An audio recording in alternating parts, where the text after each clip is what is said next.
Good evening and welcome to Ignite News on 6 at 6. It's Tuesday, April 29th, 2025. I'm Rihanna Nikram.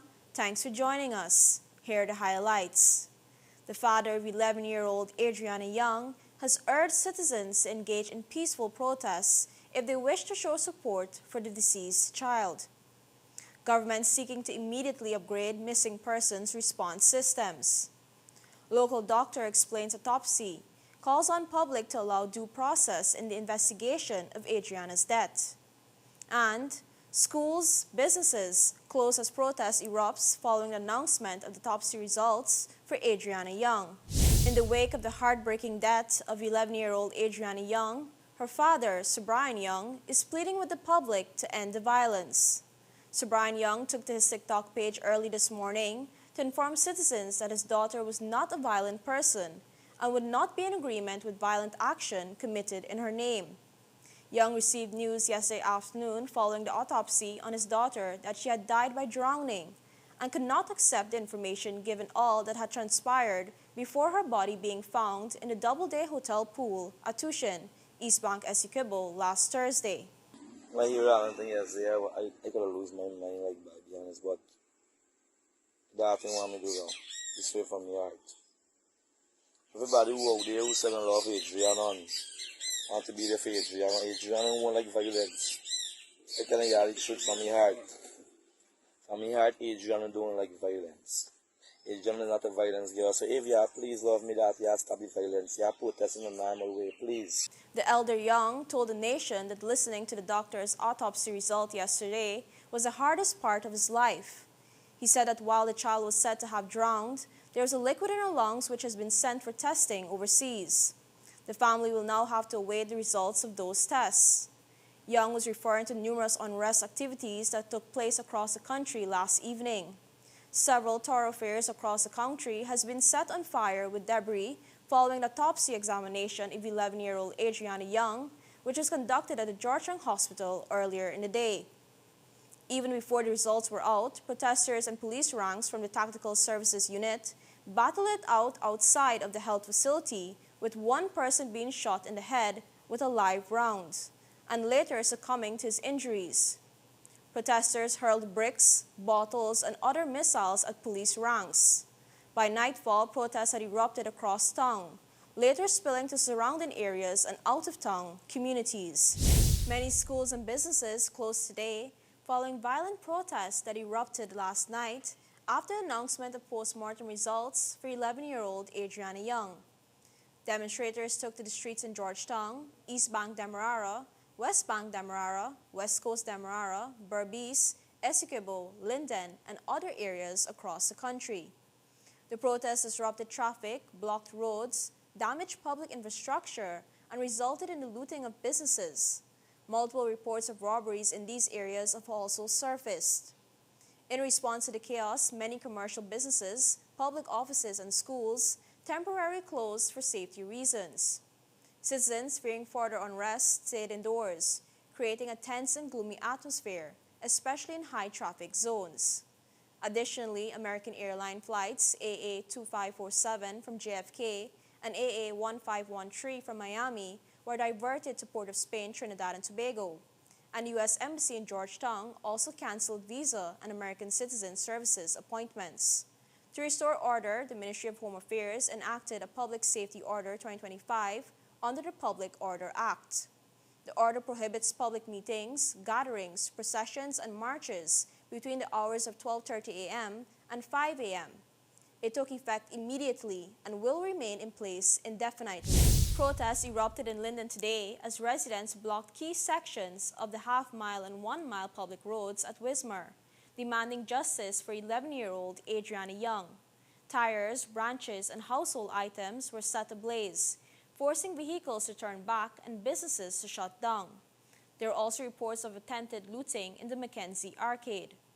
In response, Region 10 leaders issued a joint statement condemning the violence while supporting calls for justice. Signed by Mayor Sharma Solomon, Regional Chairman Deron Adams, and several other officials, Member of Parliament Devin Sears and German Figuera, the statement expressed solidarity with grieving families. This included the families of Ronaldo Peters and Keon Fogene. But the leaders warned that looting and road blockages dishonor the victims and endanger the community, especially students preparing for CSEC and CAPE exams. They urged residents to reject violence and remain alert to those trying to exploit the unrest. Their message, justice is our right and peace is our power. Following the tragic death of 11-year-old Adriana Young, President Irfan Ali is calling for thorough re-examination of the country's missing persons response protocols. Ali told a special press conference held at the State House yesterday evening that there is a need to address several gaps in the current system. His comments followed the release of the autopsy result for Young, who was discovered dead in the pool of the Doubleday Hotel in Tushin, East Bank, Essequibo, last Thursday. President Ali emphasized that urgent attention must be given to improving how authorities respond to reports of missing persons, particularly when children are involved. It is very clear to me as president that the events surrounding this entire sad situation is definitely a point of examination and re-examination of a number of things. First of all, and I intend to bring in international and regional help to look at our existing laws, regulations, and SOPs in relation to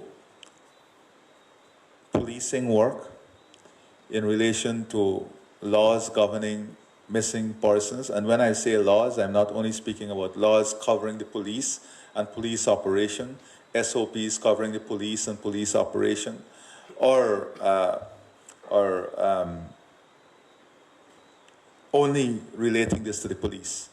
We also have to look at laws, SOPs, rules, regulations covering public places in relation to security arrangements, in relation to security cameras, in relation to, in cases of public pool safety, all of these things.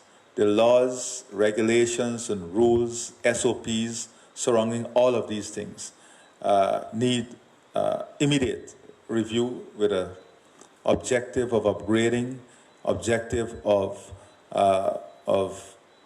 implementing modern standards as our country continues to grow. So that will be an immediate task, putting together a team with international experience to have this completed in a thorough manner, but in a manner that would, bring our systems up to date with what is required for public safety, security, and in ensuring that our families and those who are using public places and public facilities are safe, and the environment itself is safe in doing so. Additionally, the president said an examination will be conducted into police public communications, as well as their engagement strategy with the media, to ensure that a proper communication system is established. In the era of social media, the president noted that timely and factual communication is critical for shaping the narrative. In terms of police conduct, the president stated that he's very interested in examining the way the police conducted themselves following the report of the missing 11-year-old. I'm very much interested too in having that examined thoroughly, because as a people, especially in the police service and other public service, empathy is a very important aspect of our work. Being part of the public service and empathic, the head of state pointed out, entails being caring and reachable in a time of public need. The Ministry of Education has strongly condemned a horrific acid attack that left 3 students and 2 teachers from Chatu Margot Primary School injured on Monday. Education Minister Priyamanik Chan described the violence as inexcusable and called on the nation to unite against such acts. Let us stand against the evil of children and women being burnt by acid, she said. On the day of the attack, the minister personally accompanied the injured students and teachers to a hospital in Georgetown, remaining with them as they received medical attention. Eyewitnesses reported that two men on motorcycles hurled a corrosive substance at the group outside the school. While the ministry did not initially disclose the name of the school, videos circulated online confirmed the location as Chateau Margot Primary. In an official statement, the ministry labeled the attack as evil and emphasized its zero-tolerance stance on violence. It also confirmed that it is working closely with the Guyana Police Force to ensure thorough investigation. The police have since launched a probe into the incident. As of now, no arrests have been made. Authorities are urging anyone with information to come forward immediately to assist in bringing the perpetrators to justice. A local doctor who is present for Adriana Young's autopsy is urging members of the public to allow due process to continue. Speaking on a live stream via his Facebook account last evening, Dr. Caleb McClogan asked the public to remain calm. He explained that the process will continue with the results from a toxicology report, which is already in process. Dr. McClogan said the violent protests across Guyana, which followed the release of the findings, are not warranted. He noted that during a meeting with the family and forensic pathologists prior to the post-mortem examination, he made a request for them to determine Young's time of death, but was told by pathologists that this was impossible. He noted, however, that doctors had predicted the findings prior to the examination being conducted. Before even going to the meeting, I knew, like many others, that this young lady was drowned, right? Somebody drowned her, or the cause of death was drowning. We knew this. The moment the pathologists, they were talking, I interrupted them. Again, the family members can attest to this. Mr. Wade can attest to this also. I said, listen, I need you guys to do two things for me. The first thing you're going to help us with, this is what I want you guys to do, to determine time of death. Now, because of the time, rigor mortis and all these things, they're actually got no value after so many days. I asked them if they can tell us time of death, not time of death in terms of the hour. If they can tell me if she died the afternoon, the night, or the following morning. I made that quite clear. The doctors informed me that based on the time, it's a bit impossible to determine that. So right away, I knew at that point in time that, it wouldn't have helped us a lot, because one of the things we really wanted to know, again, we don't want the hour, we wanted to know if this young lady died between 3:10 to midnight, between midnight to morning, from morning to whenever her body, day clean to whenever her body was found. That was one of the main purposes, right? Secondly, I said to them, now, when we go in and we find water in her lungs, those are my exact words. When we go in and we find water in her lungs, I want you guys to be able to tell me or tell us if this water came from a tap pipe or if this water came from the pool. Will you guys be able to determine this for us? They responded also in a negative. So all the time, we know cause of death. Now their job was to determine the cause of death. Confirm the cause of death. They have done that. Dr. McClogan reminded that the family's lawyer, Darren Wade, has already asked the government to engage the FBI to conduct an independent probe into the manner in which Young died by drowning. And that is where law enforcement comes in. That is the part I cannot talk about.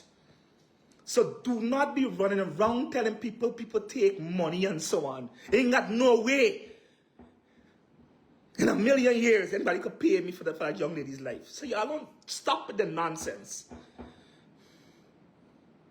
I did my part and I did it honestly.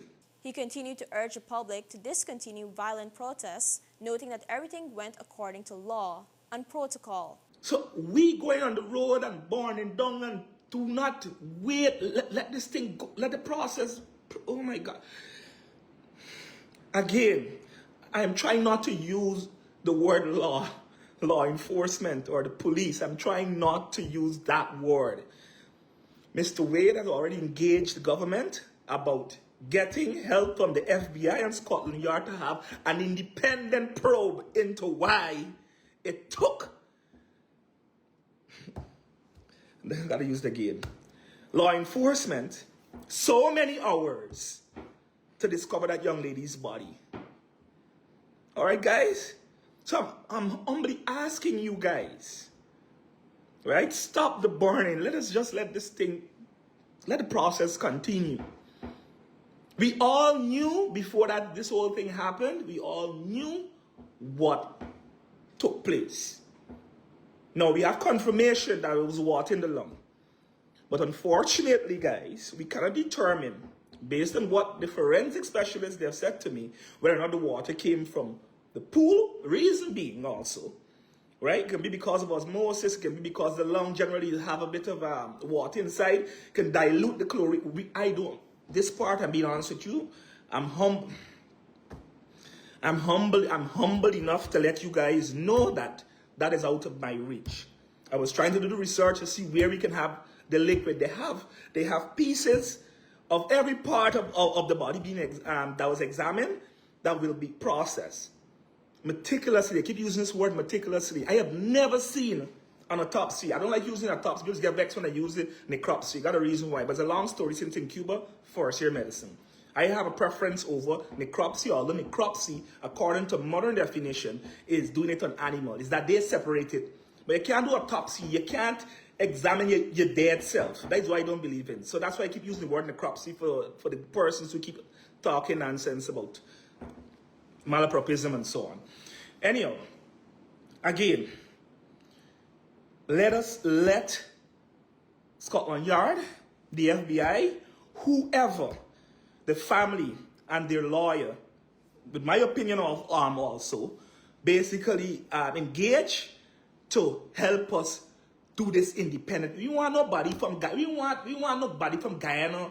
We understand that. They keep repeating it. I understand that. They don't want anybody from Guyana, nobody from the Guyana Police Force, nobody from the Guyana Defense Force, nobody from the Guyana Fire Service. No. They want somebody who is independent of influence. So guys, I'm humbly asking you, this is not for likes. This is because I want to be damaging the country every time we don't agree on something. During a special press briefing last evening, Head of State President Irfan Ali said that he's willing to make the full autopsy report for Adriana Young available for public scrutiny. The death of the young girl has sparked outrage throughout the country, with unrest and fiery protests erupting throughout various regions in the country. President Ali informed the nation that the result of the autopsy proved that the child died from drowning.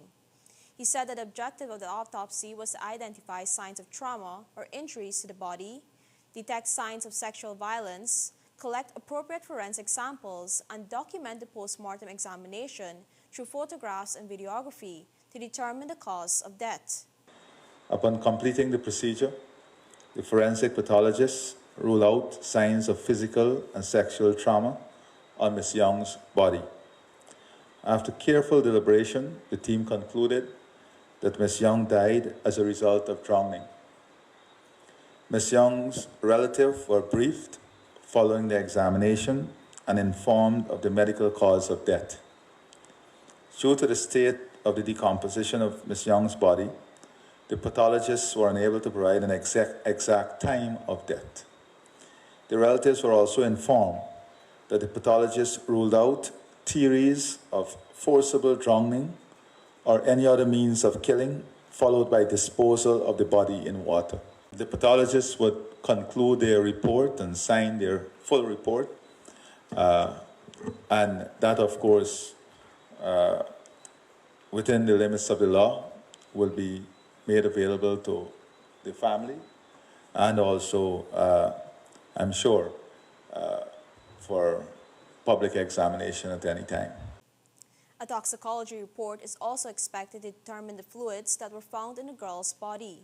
Sir Brian Young, the child's father, had told the media that liquid was found in the child's lungs and that, according to the information he received, samples were taken out of the country to be tested and returned.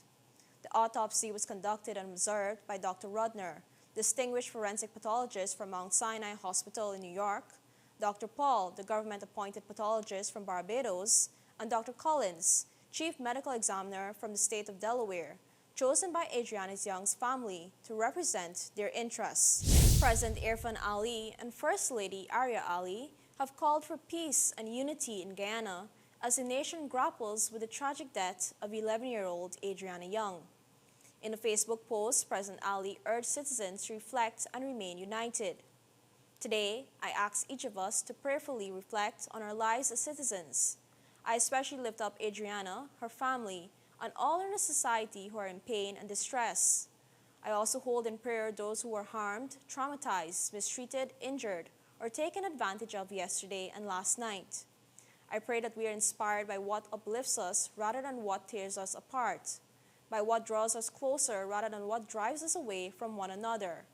I pray that love, brotherhood, and a spirit of humanity form the foundation that holds us together.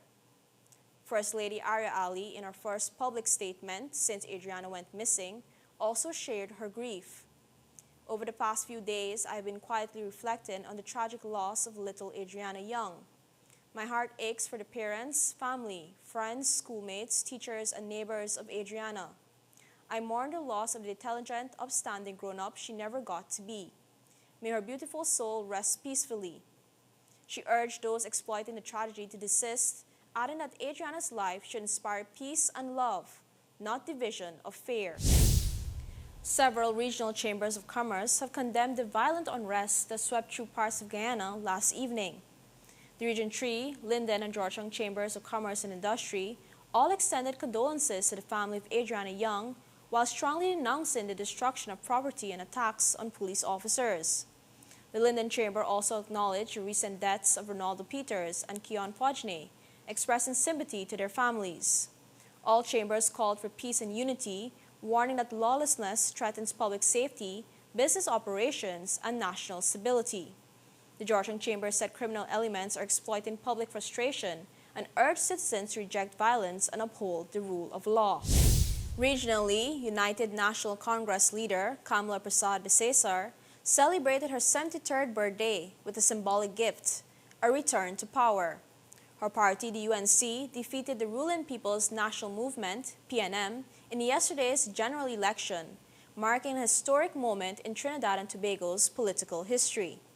Prasad-Bisesar is now the first woman to serve a second term as Prime Minister of Trinidad and Tobago. She described her victory as the work of those trade unions and smaller parties who offered support. I want to thank our coalition partners joined with us for us to secure this victory. So can we give them a round of applause? And of course, I thank all of you, rank and file members of the UNC who have stood with me through thick and thin, through light and through darkness. You have carried me on a journey that was filled with love, with determination and resilience. I started off this campaign by saying, you will be the real heroes in this story. And I end this campaign saying the same, you are the real heroes in this story. The UNC retained its 19 seats and flipped key marginal constituencies, including San Fernando West and several East-West corridor strongholds, formerly held by the PNM.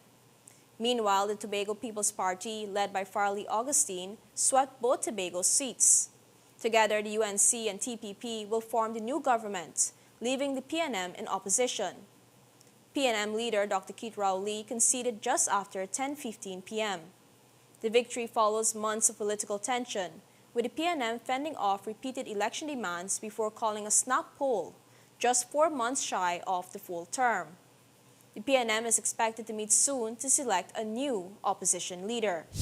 In international news, the Liberal Party returns to power in Canada, and one of the first tasks of its leader was to draw a firm line in the sand when it comes to trade and security talks with the United States.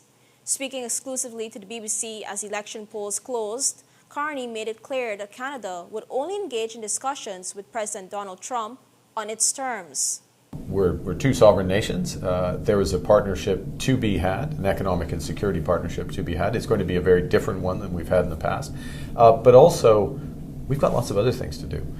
We can build out our economy here at home. We are in the process of building our relationships more deeply in Europe, elsewhere around the world. So we'll have a partnership on our terms. There's a win-win possibility there, but on our terms, not on their terms.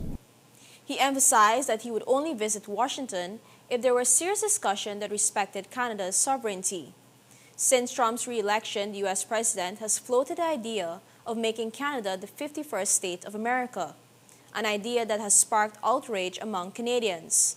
While rejecting any notion of being observed into the U.S., Carney pointed to opportunities for Canada, suggesting that his country could negotiate favorable trade deals with key partners like the European Union and the UK. His territorial views, that's never, ever going to happen with respect to Canada. Frankly, I don't think it's ever going to happen with respect to any other whether it's Panama or Greenland or elsewhere.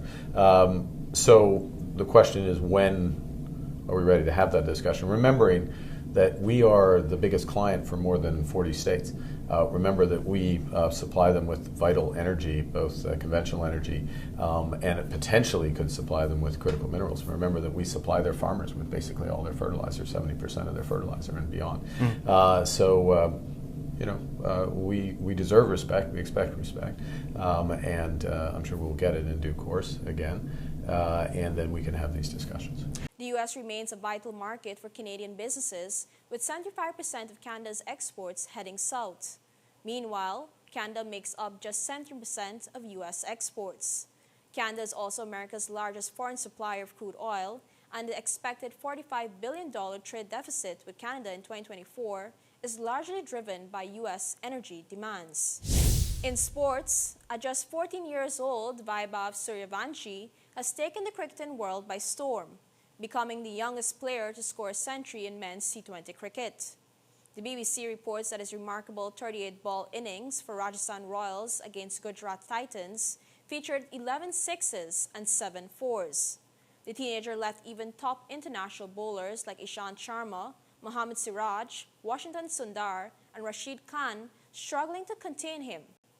Vaibhav's Indian Premier League debut has been sensational. He hit a six off the first ball of his career and scored a century in just his third match. Of just 35 balls, it's the 14-year-old boy. Born in Bihar, Vaibhav lacked access to formal training facilities. His father, Sanjeev Suryavanshi, a club-level cricketer and shop owner, began coaching him at home from the age of 5. Recognizing his son's potential, Sanjeev took him to Patna, 3 hours away for professional coaching when he turned 8. That dedication has paid off in a spectacular fashion. The Scottish Football Association is banning transgender women from competing in women's football. The BBC reports that next season, only those born biologically female will be allowed to take part in competitive matches in the women's game. There are currently no transgender women playing competitive football in Scotland. Policy, however, allows transgender women to compete in their affirmed gender category on a case-by-case basis. Testosterone levels are also taken into account. The new policy will apply to all competitive football in Scotland, including the grassroots game from under 13s and over. The decision was taken after the recent Supreme Court ruling that a woman is defined by biological sex under equalities law. And that's all for this edition of Ignite News on 6 at 6. For more stories, visit ignitenews.com or follow us on social media. Thanks for watching. I'm Rihanna Nikram. See you tomorrow for more Ignite News.